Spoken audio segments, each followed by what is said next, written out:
warahmatullahi wabarakatuh. Saya Selianiska Zahra dengan NIM 21103010196 dari Prodi S1 Fisioterapi Universitas Aisyah Yogyakarta akan melakukan promosi kesehatan mengenai gangguan muskuloskeletal. Assalamualaikum warahmatullahi wabarakatuh. Selamat siang, Kak. Selamat siang.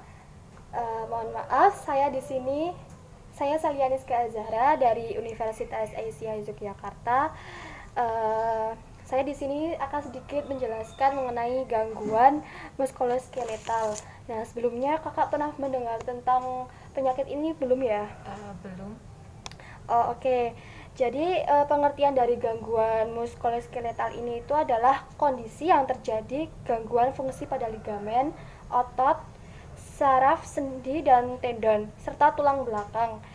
Sistem muskuloskeletal tubuh sendiri adalah struktur yang mendukung anggota badan, leher, dan juga punggung. Beberapa faktor yang mempengaruhi gangguan muskuloskeletal ini yaitu antara lain adalah paksaan. Paksaan ini disebut kayak menggunakan kekuatan untuk melakukan suatu kegiatan seperti mengangkat, mendorong, menarik, ataupun membawa benda-benda yang berat. Dan juga ada pengulangan. Pengulangan ini adalah melakukan tindakan yang sama berulang kali dengan otot yang sendi yang sama. Dan juga postur. Postur ini adalah membentuk atau memutar tubuh kamu untuk waktu yang lama. Dan juga ada getaran. Getaran itu mengoperasikan mesin dan juga peralatan yang bergetar. Adapun beberapa penyebab gangguan muskuloskeletal antara lain yaitu usia.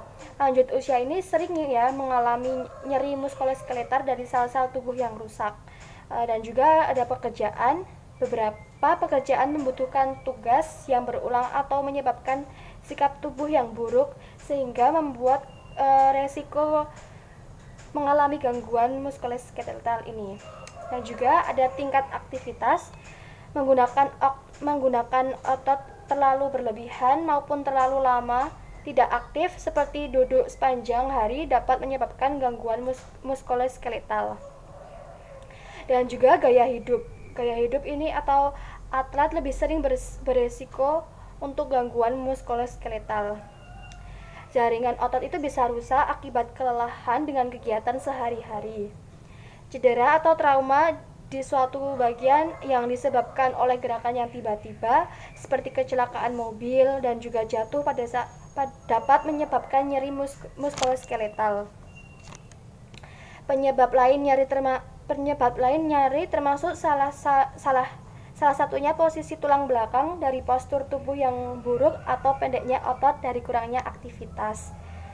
Oke, sampai di sini apakah kakak mempunyai pertanyaan? Tadi kan sudah dijelaskan apa itu muskuloskeletal.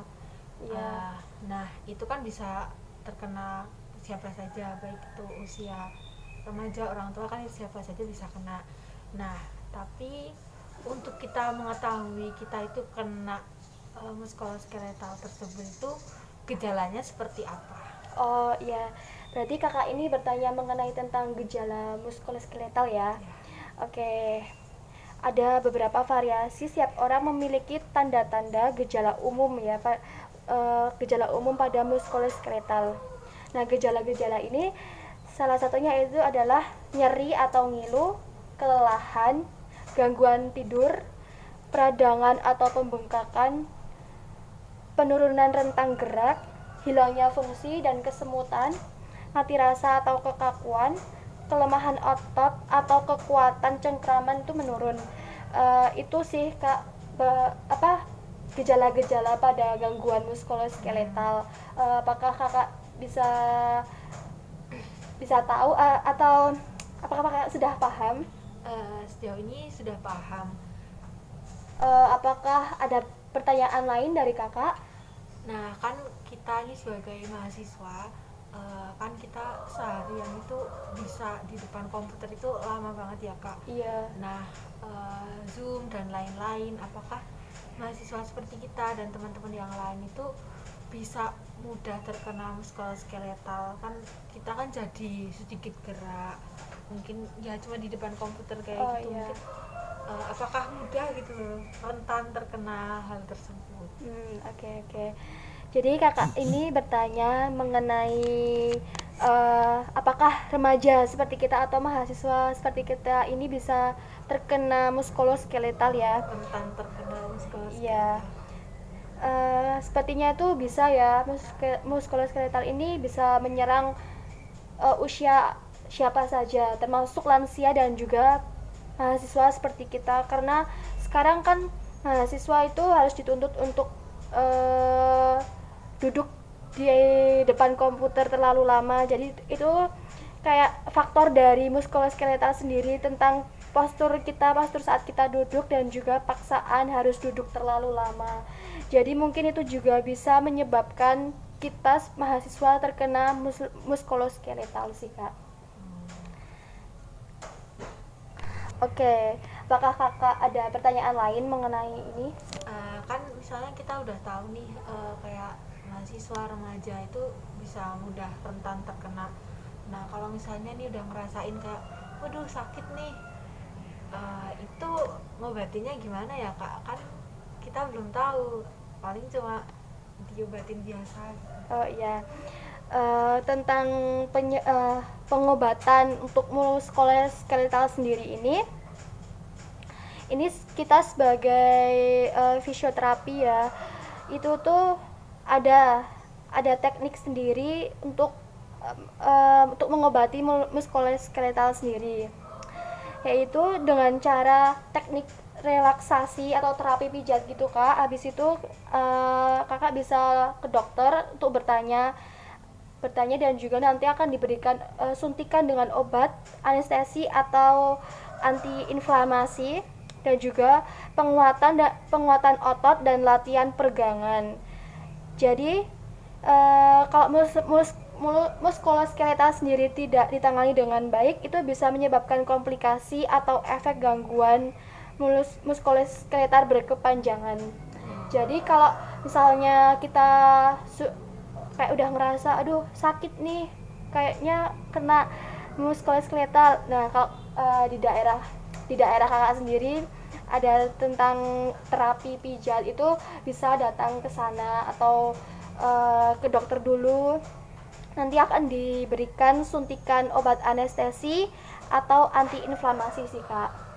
Jadi tidak terlalu parah, langsung ditangani oleh dokter. Iya, dan juga di sini kita bisa kok mencegah muskuloskeletal sendiri dengan pola hidup yang baik juga.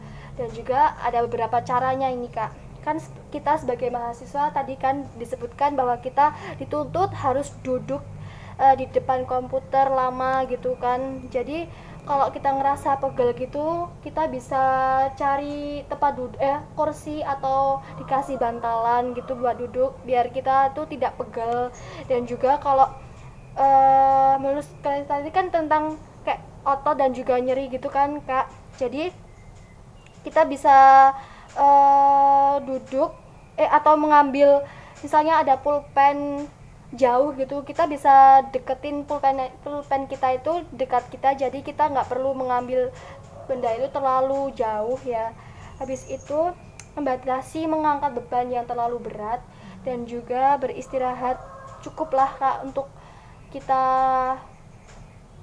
mencegah terjadinya muskuloskeletal sendiri. Sampai di sini apakah ada pertanyaan lain mungkin? Sudah kak, informasi yang kakak berikan sudah lengkap dan saya memahami. Oke, baik ya kak, terima kasih. Mohon maaf apabila saya mengganggu waktunya kakak. Assalamualaikum warahmatullahi wabarakatuh. Waalaikumsalam warahmatullahi wabarakatuh. Mungkin itu saja yang bisa saya sampaikan mengenai promosi kesehatan dalam gangguan muskuloskeletal pada kakak Rina Rahmawati yang telah berkenan untuk diwawancarai. Saya mengucapkan banyak terima kasih. Saya mohon maaf apabila banyaknya kekurangan dan juga perkataan saya saat menyampaikan kurang tepat. Terima kasih sebelumnya dan juga jangan lupa untuk selalu melakukan hidup pola sehat agar kita terhindar dari segala penyakit.